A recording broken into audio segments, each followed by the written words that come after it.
This. Okay, assalamu alaikum everyone. So we're going to go ahead and start, inshallah. Just a couple of things is that if everyone could turn their mics off so we don't get any echo during the session.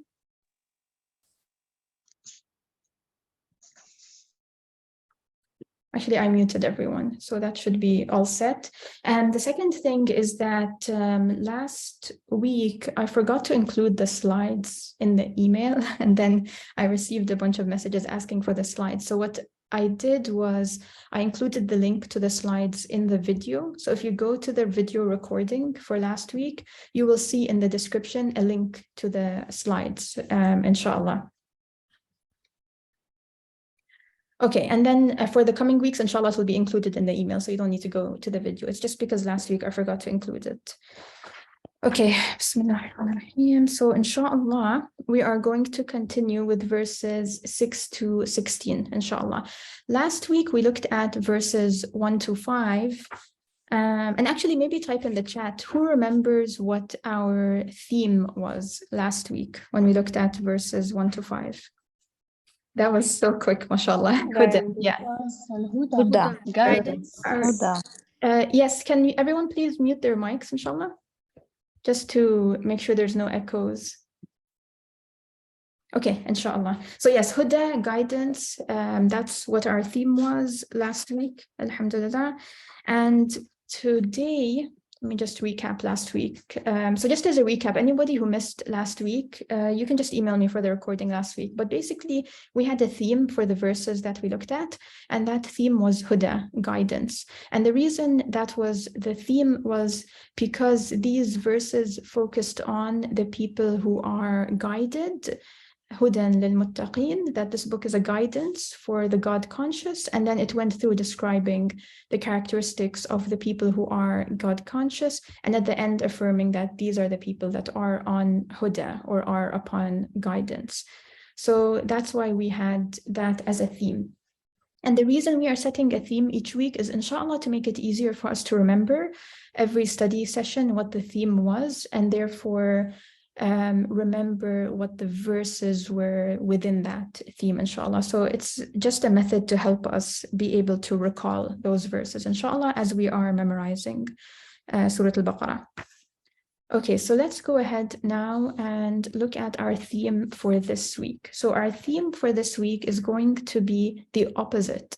It's going to be misguidance. And we will see as we go through the verses why this is the chosen theme for this week. Okay, let me also disable annotations so we don't get scribbles.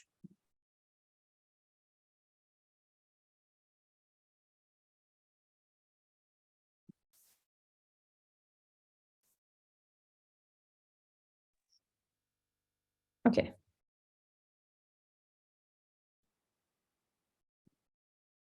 So starting off with verse 6, إِنَّ الَّذِينَ كَفَرُوا. So we start off looking at إِنَّ الَّذِينَ كَفَرُوا, indeed those who disbelieve. So we have moved on now to looking at the disbelievers. So the theme is shifting, the verses are shifting. Last week we looked at those who are guided.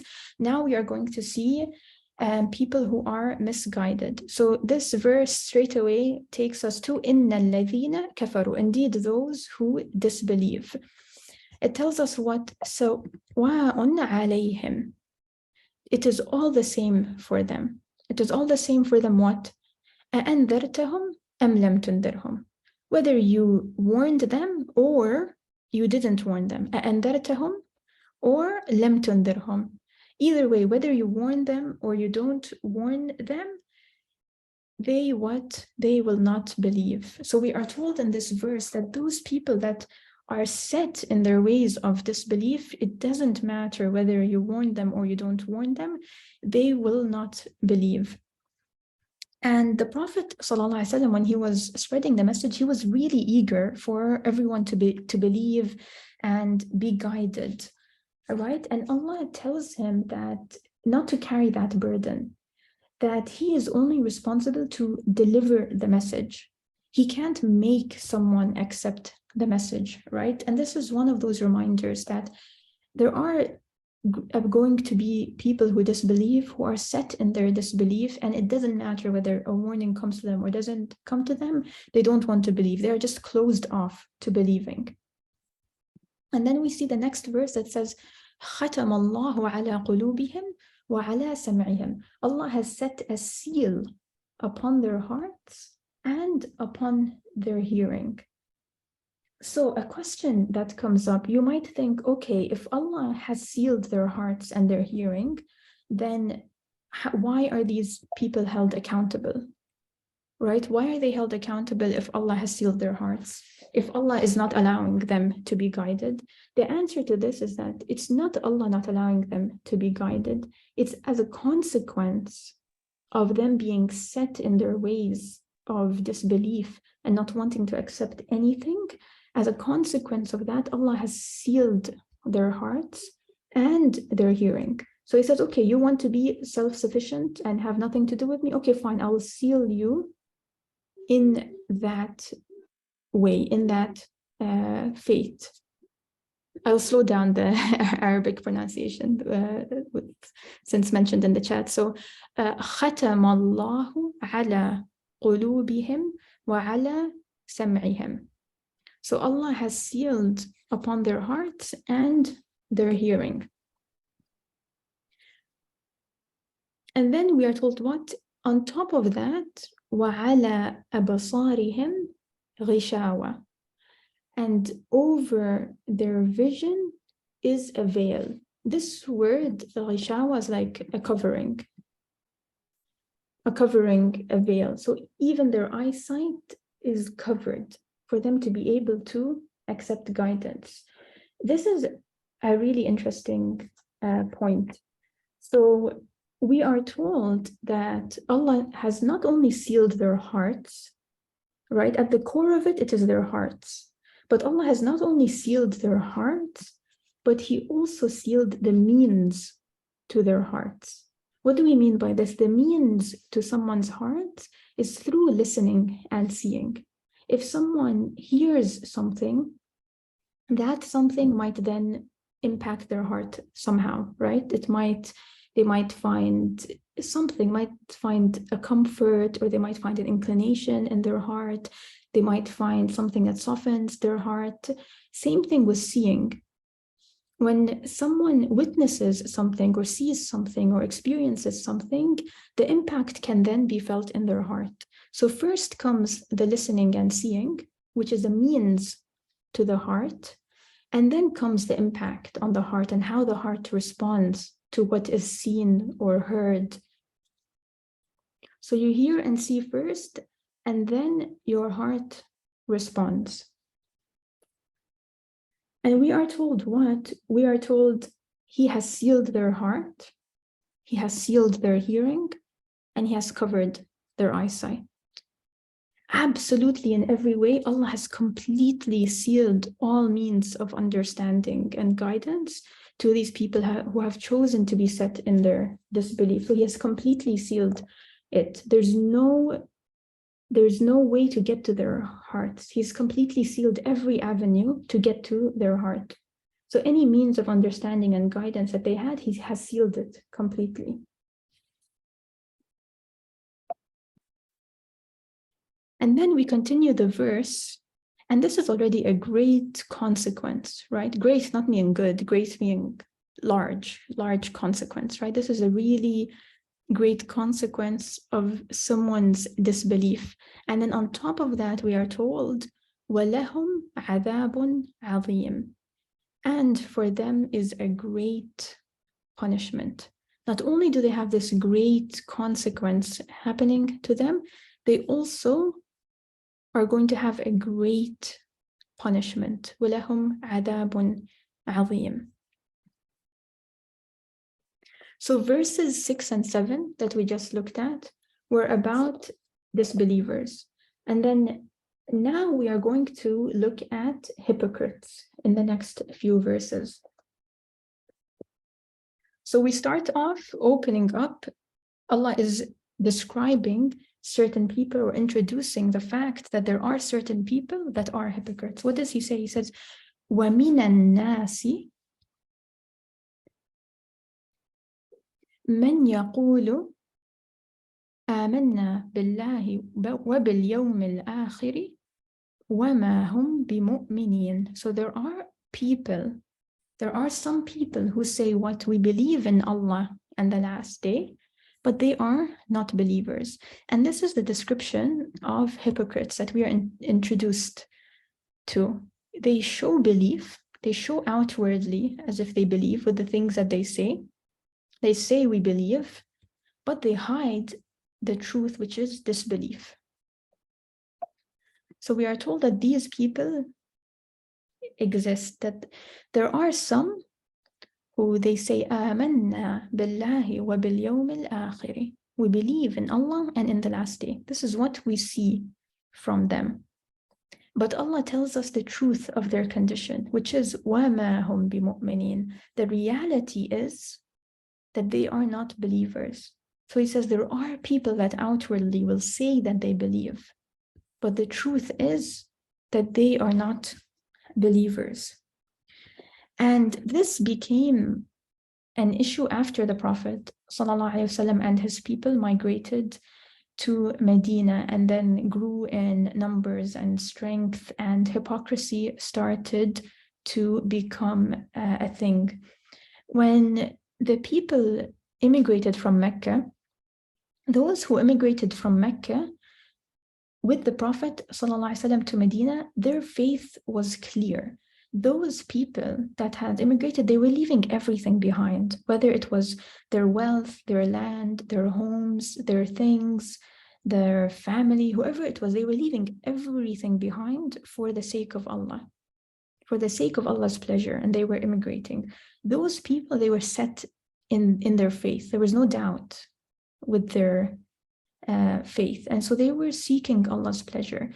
But the issue of hypocrisy came later, after the Prophet ﷺ had moved to Medina with his people, and Allah revealed these verses about hypocrites so that they would know that there are people amongst them that were saying that they believed, but they did not believe.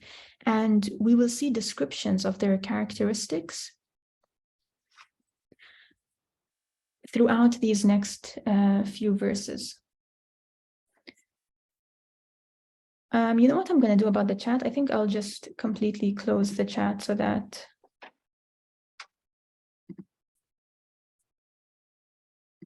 nobody can type in the chat unless it's to the co-host. So if anybody has a question, the co-host will see it and nobody else can see it, because I think it's becoming too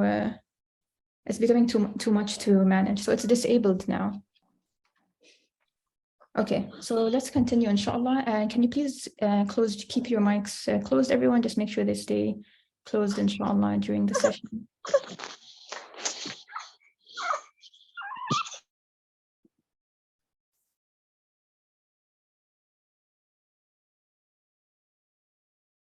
Okay, I think we are good to continue, inshallah. Okay, so we will see in these next few verses that Allah will describe these characteristics of the hypocrites. So he's introducing them now. So he tells us that there are some people that will say that they believe, but the reality is that they are not believers. يُخَادِعُونَ اللَّهَ وَالَّذِينَ آمَنُوا. They deceive Allah and those who believe. This is their intention, right? They think that they are deceiving Allah and the believers, right? They think they're deceiving Allah in the same way that they might be deceiving some of those who believe, but Allah clarifies what? وَمَا يَخْدَعُونَ إِلَّا أَنفُسَهُمْ. The reality is that the only people that they are deceiving is themselves. وَمَا يَشْعُرُونَ. They don't sense it. They don't sense that that's the reality. They think that they are getting away with deceiving Allah and those who believe, but the reality is it's only them who are deceiving themselves. Allah is not deceived by them. Of course, Allah knows their intentions, whether they express it or not. So they don't sense it. وَمَا يَشْعُرُونَ. They don't realize it. They don't sense it. And then he tells us what about them? فِي قُلُوبِهِمْ مَرَضٌ. In their heart is a disease. And this disease, we are not talking about a physical disease. We're talking about this disease of hypocrisy and doubt that these people have. So Allah describes it as a disease. In their hearts is disease. And again, he talks about the condition of the heart, right? In their hearts is disease. So what does Allah do? فَزَادَهُمُ اللَّهُ مَرَضًا. So Allah intensifies the disease. As a consequence of them living in this way with their hearts in this condition, Allah intensifies this for them. He increases it in them. He increases their hypocrisy. So He doesn't punish them immediately. He lets them indulge in their hypocrisy. And He leaves them thinking that they are successful. Right? They continue in their hypocrisy and continue, and they think they are deceiving people. They think they are winning. They think they are successful. But the reality is that Allah is just delaying their condition and letting them indulge and indulge more and more and more in their hypocrisy. And then He says what? وَلَهُمْ عَذَابٌ أَلِيمٌ بِمَا كَانُوا يَكْذِبُونَ. Again, He now describes the punishment that is for this group of people. And in this case, He says أَلِيمٌ. It's a painful punishment as a result of their lies, for what they have been lying. So وَلَهُمْ عَذَابٌ أَلِيمٌ بِمَا كَانُوا يَكْذِبُونَ. They have a painful punishment awaiting them. And then we continue, and we will see now, after this introduction to the hypocrites, we will see different situations and how the hypocrites respond in those situations. So now Allah gives situational examples to understand how the hypocrites react in these different scenarios. So the first one, it says, وَإِذَا قِيلَ لَهُمْ, and when it is said to them, لَا تُفْسِدُوا فِي الْأَرْضِ, do not cause mischief on the earth. When these hypocrites are told not to cause mischief on earth, what do we mean by mischief? What is the mischief that we are talking about? There's several things. Their disobedience of Allah. They are disobeying Allah. They continue in prohibited acts. They don't abandon what Allah, they do abandon. They abandon what Allah has made obligatory, and they don't abandon the things that Allah has said to stay away from, and they continue supporting those who deny Allah. So they say one thing, they say they believe, but their actions are opposite to that, or opposite to the person who believes and is trying to strive for the sake of Allah and trying to keep up with the activities that are obligatory and stay away from prohibited things. They are doing the opposite. So it doesn't match what they say with their actions, and it causes mischief on the earth. But what do they say when they are told this? Do not cause corruption on the earth. They say, إِنَّمَا نَحْنُ مُصْلِحُونَ. They say, we are peacemakers, we are reformers, we are just bringing peace, we are trying to keep peace between both parties. So we are just seeking to be on good terms with both sides so that we can have peace. But they claim that it is for peace, but they are deceitful in their actions. So they claim one thing, but this is not the true intention for what they are doing. And they think that they are doing good. They perceive themselves that they are doing good. But Allah tells us what? أَلَا إِنَّهُمْ هُمُ الْمُفْسِدُونَ. Unquestionably, indeed, they are the corruptors. They are the ones causing mischief. So Allah tells us the reality is, they think one thing, they think that they're not creating mischief. The reality is that they are creating mischief, but وَلَكِنْ لَا يَشْعُرُونَ. They don't sense it. Again, earlier we talked about they don't sense it, right? And again, we are told they don't sense it. They don't realize it. وَلَكِنْ لَا يَشْعُرُونَ. They don't think it. In ignorance, they don't view their acts as mischief. But Allah confirms it, even though they don't feel it. Allah confirms that it is mischief that they are causing. And then we are given another situational example.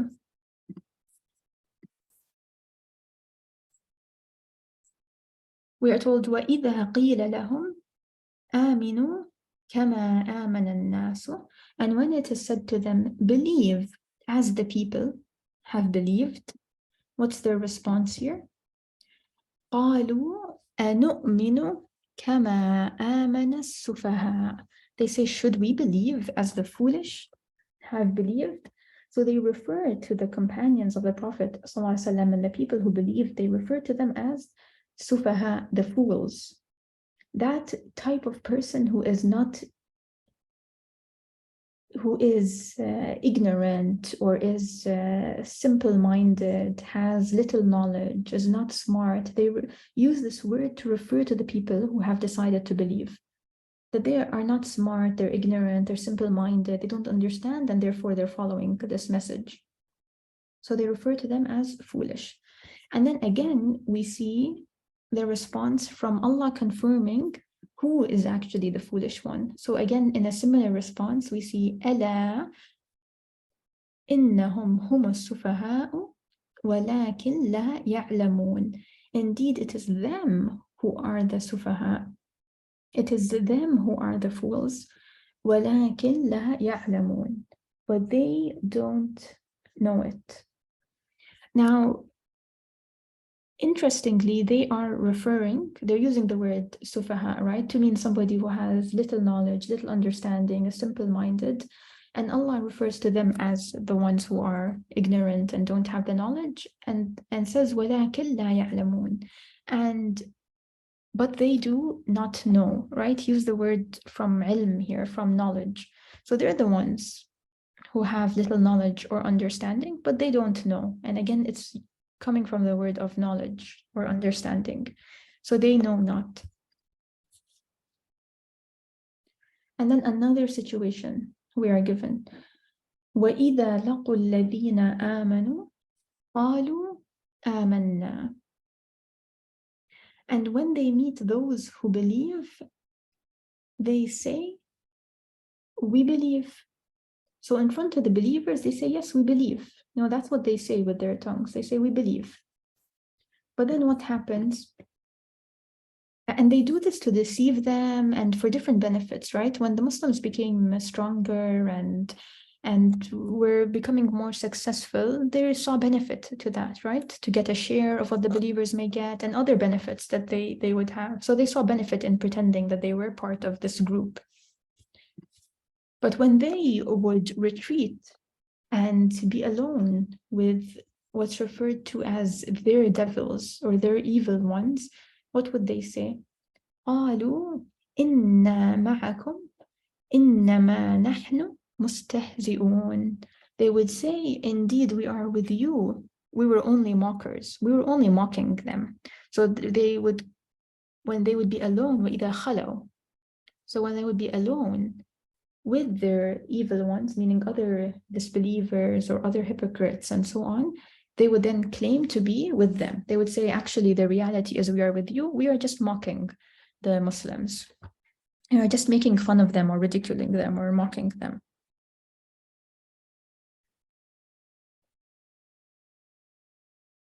Now, what is Allah's response? We saw in the different situations, we keep having a response from Allah confirming what the situation actually is, right? So we have now the next verse that says, Allahu yastahzi'u bihim. Allah mocks them. So they think that they are mocking the Muslims, but now comes Allah mocking them. Allahu yastahzi'u bihim. A very strong verse. Allahu yastahzi'u bihim. Allah mocks them. And how does Allah mock them?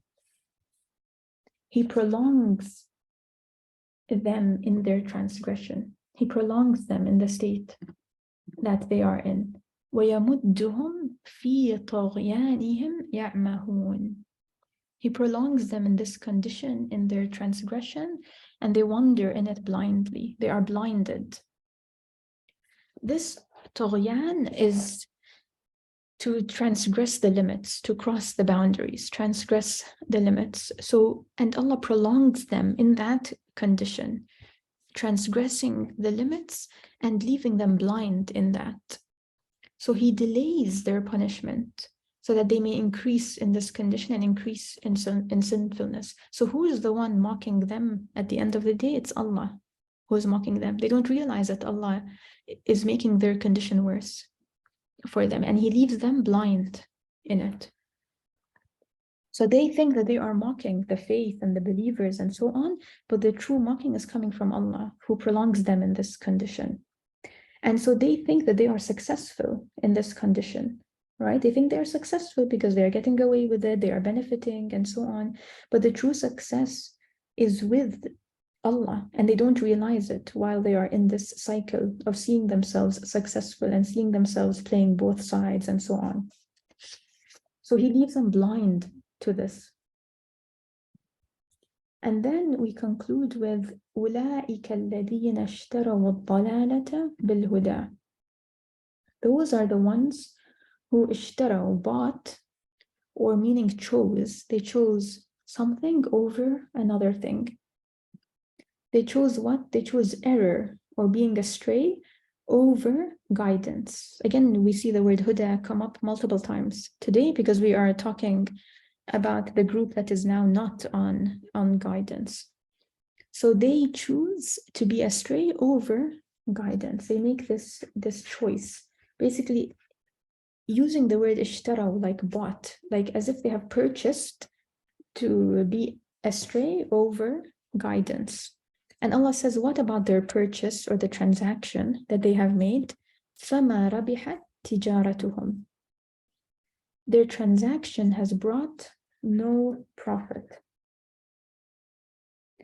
Those who chose to be astray over guidance, even though they may see winnings in this dunya, or they might see themselves gaining and being successful in this dunya, Allah is telling us that their transaction has no profit. Being successful in this dunya does not equal being successful in the akhirah. And that is the true success with Allah.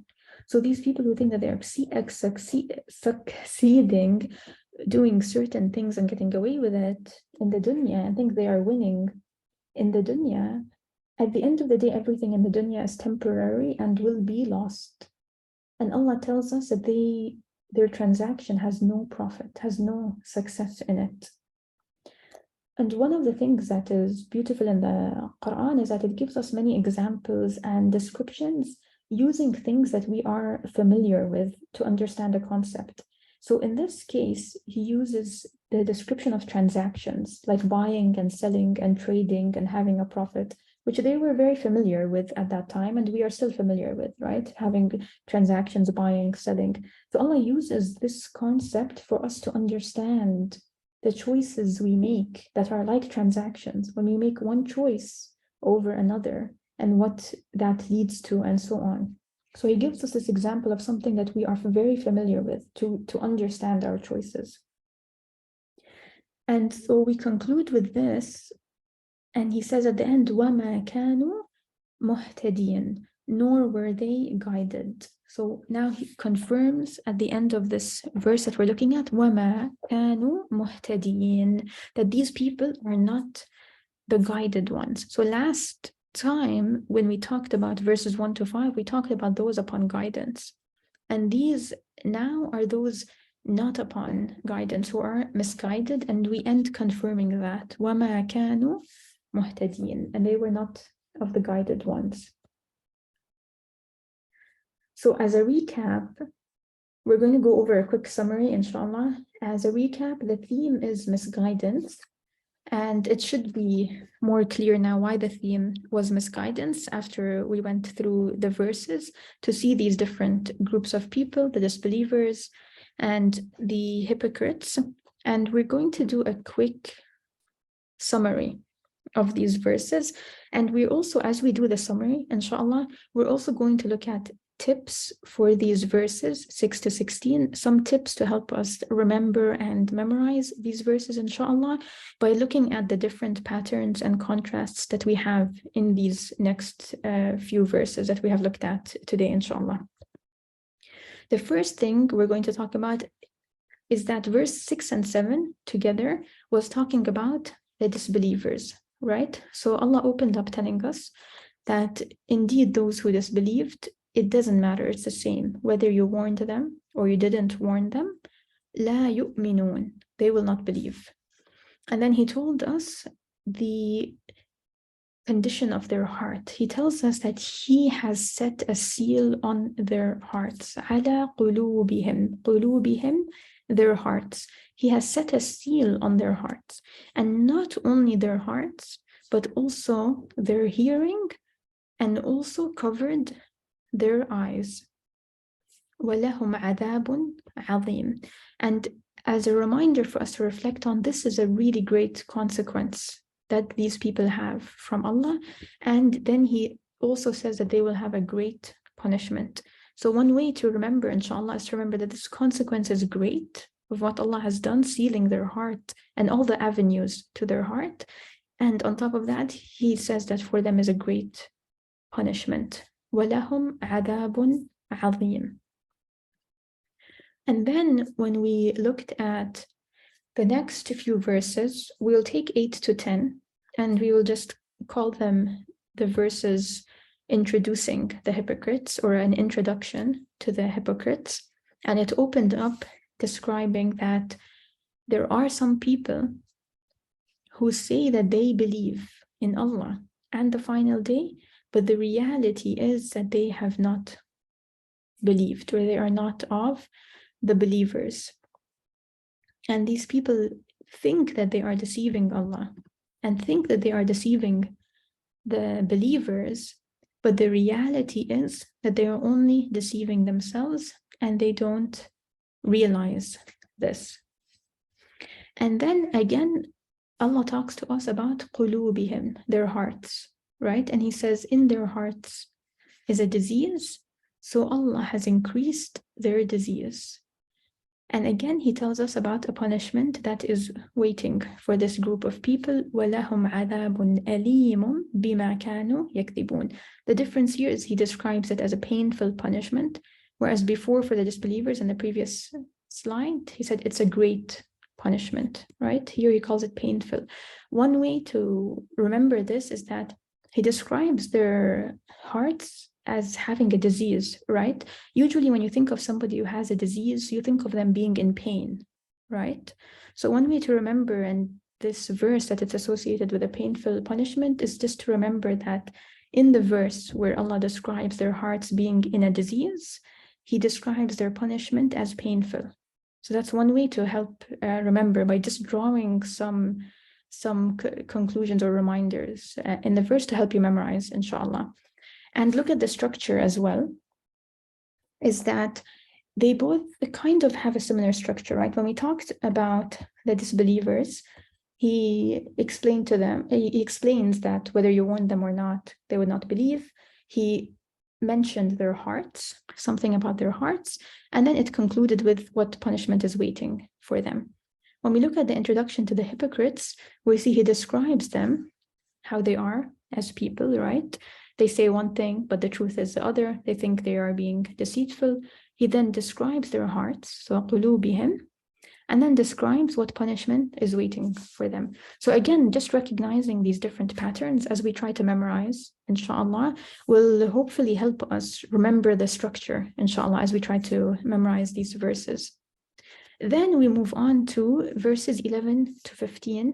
It continues with the hypocrites, but these are the situational examples that we have about the hypocrites.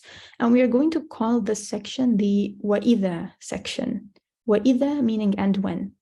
Why are we going to call this section this? Because we see وَإِذَا, وَإِذَا, وَإِذَا, وَإِذَا.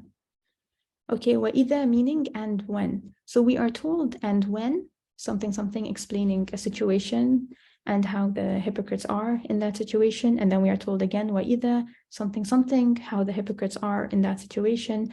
Again, we are told وَإِذَا, again, we are told وَإِذَا, explaining how they are in different situations.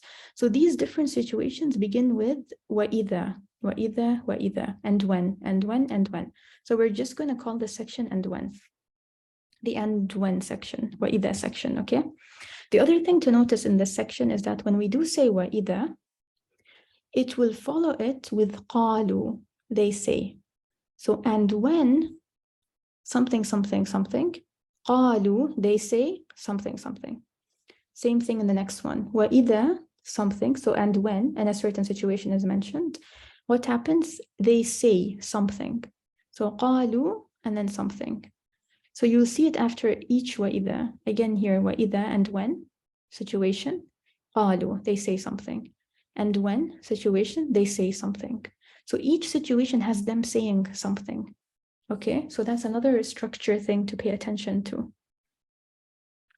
Another thing to add to that is we have وَإِذَا, we have قالوا, what they say in that situation, and then we have the reality of the situation, which is Allah telling us the true condition of these people. So for example, let's go in more detail. We started off here saying وَإِذَا, right? And when. So we know a situation is coming after it, right? وَإِذَا قِيلَ لَهُمْ لَا تُفْسِدُوا فِي الْأَرْضِ. And when it is said to them, do not spread corruption in the earth, or do not spread mischief in the earth. This is a situation. Now we know قالوا is coming, right? They say something as a response to this situation. قالوا إنما نحن مصلحون. In this case, they say, we are but peacemakers or reformers, right? So now they have said something. Now we see the reality coming from Allah that says, ألا إنهم هم المفسدون ولكن لا يشعرون. Unquestionably, it is they who are the corrupters, but they perceive not. Now we go to the next situation. So again, we start with وَإِذَا and when. And when what? We know a situation is coming. And when قِيلَ لَهُمْ آمِنُوا كَمَا آمَنَ النَّاسِ, it is said to them, believe as the people have believed. Now the situation was described. We know that قَالُوا is coming, right? So قَالُوا, what did they say in this case? أَنُؤْمِنُ كَمَا آمَنَ السُّفَهَاءُ. They say, should we believe as the foolish have believed? And then we know what is coming now. After they have said something, we know Allah is going to confirm what the condition is, what the truth is. So we see the response. أَلَا إِنَّهُمْ هُمُ السُّفَهَاءُ وَلَكِنْ لَا يَعْلَمُونَ. So indeed, unquestionably, it is they who are foolish, but they know not. So again, the same structure. Again, we saw وَإِذَا, situation, قَالُوا, they said something, and then the truth coming from Allah. And these two, if we look at these two, they are also similarly structured. So أَلَا إِنَّهُمْ هُمْ, أَلَا إِنَّهُمْ هُمْ, unquestionably, it is they who, and then description al-mufsidun in this case as-sufaha, and then it continues the same walakin la, but they do not, in this case they do not realize it or sense it, yash'urun, and in this case ya'lamun, they do not know it. So in this case they are spreading corruption, but they don't realize it. In this case they are the ones who are foolish and they don't know it. And a way to remember to connect these two is, okay, foolish, someone who doesn't know, and so, but they do not know. So to remind yourself that they don't know, so they don't know. وَلَكِنْ لَا يَعْلَمُونَ. And then again, we'll see this similar thing. So وَإِذَا, and when something happens, a situation, لَقُوا الَّذِينَ آمَنُوا. So, and when they meet the people who believe, قَالُوا, they say, آمَنَّا, they say, we believed. And the opposite, and when they are alone with their evil ones, قالوا, again قالوا, they say something, إنا معكم إنما نحن مستهزئون. They say, we are with you, indeed we are just mocking them. And then comes the truth, the response from Allah, and he says in this case, Allahu yastahzi'u bihim وَيَمُدُّهُمْ فِي طُغْيَانِهِمْ يَعْمَهُونَ. So it is Allah who mocks them and prolongs them in their transgression while they wander blindly. So we see this whole structure is very similar, and inshallah this helps us memorize the structure, that we know that if we say وَإِذَا something, that means قَالُوا is coming. And we know once we're done with the قَالُوا something, then there's going to be something that Allah is telling us about them, the reality of their condition, the reality of the situation. And this happens in each case. So inshallah, that helps us memorize this section. That's why we're going to call this section the وَإِذَا section, وَإِذَا and when. And then finally, we have the conclusion, or the أُولَٰئِكَ section, because we're using the word أُولَٰئِكَ. And this is very similar to what we did last time when we looked at verses 1 to 5. The last verse that we did last time ended with what? أُولَٰئِكَ, right? And this time our conclusion is also ending with أُولَٰئِكَ. So now you know this section is ending. Okay, that's why these sections, we're looking at them in this way, to be able to compare each week the different sections that we are doing and the differences, and have contrast that we can draw, so that inshallah it's easier to remember. So now we remember that this section ends with أُولَٰئِكَ, same as the first section that we did. أُولَٰئِكَ, what those are? الَّذِينَ اشْتَرَوُا الضَّلَالَةَ بِالْهُدَى. They're the ones who have purchased error in exchange for guidance. It's like a transaction. He describes it like a transaction. And he describes their transaction as unsuccessful. فَمَا رَبِحَتْ تِجَارَتُهُمْ وَمَا كَانُوا مُهْتَدِينَ. So their transaction has brought no profit, nor were they guided. So that is a summary of what we did today, and just breaking it up. The slide is a bit small, but just to put it all in one, just to see the sequence. So inshallah, it helps us remember. There's 2 verses describing disbelievers. We will then have the introduction to hypocrites. We will then have the different situations that begin with وَإِذَا, followed by قَالُوا, followed by Allah telling us something definite about them. And then the conclusion with أُولَٰئِكَ, and it concludes this section for us. So inshallah, that's quick summary. Next week, inshallah, which will be not next week, sorry, in about 10 days. January 28th, which will be our next session, inshallah, we will see some beautifully described descriptions in the Quran describing the condition of these people with different examples, inshallah. So we'll move on to a new section. It will be examples of this group of people. So inshallah, that concludes us for today. Jazakumullah khair, everyone. I hope it was clear and beneficial, inshallah. As a reminder, this recording will be sent out by email, inshallah, along with the slides, along with the group tracker. So anybody who hasn't received the first email or joined late, inshallah, you'll receive everything that you need, which includes a group tracker if you want to add your name to the Google Sheet where we are keeping track of where we are in memorization, inshallah, along with the slides, along with the recording, inshallah. And that's it for today. Jazakumullah khair, everyone. May Allah keep us connected to His book, Ya Rab, and make this easy for us, Ya Rab. Jazakumullah khair, everyone. And inshallah, we'll see you on the 28th, inshallah. Assalamu alaikum.